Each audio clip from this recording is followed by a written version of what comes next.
உசிலம்பட்டி அருகே சாலையை கடக்க முற்பட்ட பள்ளி மாணவன் மீது அடையாளம் தெரியாத இருசக்கர வாகனம் மோதி பள்ளி மாணவன் சம்பவ இடத்தில் பலி. போலீசார் விசாரணை. மதுரை மாவட்டம் உசிலம்பட்டி அருகே மருதம்பட்டியை சேர்ந்த சிவஞான கண்ணன் மகன் பாண்டிச்செல்வம் பூச்சிப்பட்டி அரசு கள்ளர் மேல்நிலைப் பள்ளியில் 10ஆம் வகுப்பு பயின்று வருகிறார்.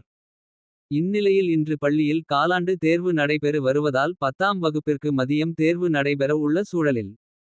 பள்ளி மாணவன் தங்கள் தோட்டத்திற்கு சென்று விட்டு வீடு திரும்பும் பொழுது மதுரை தேனி செல்லும் தேசிய நெடுஞ்சாலையை கடக்க முற்பட்டபோது அடையாளம் தெரியாத இரு சக்கர வாகனம் மோதி சம்பவ இடத்தில் பலியானார்.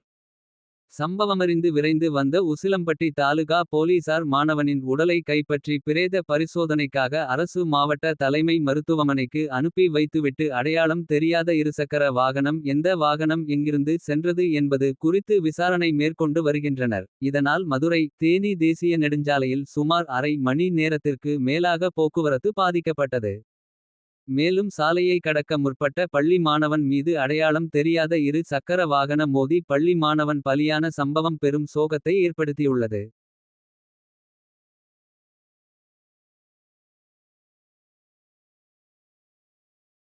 குடும்பத்தினர் அனைவருக்குமான கலர்ஃபுல் ஆடைகளை கம்மி விலையில் பெஸ்ட் குவாலிட்டியா வாங்கிட லதா சில்க்ஸ் அண்ட் ரெடிமேட்ஸ்.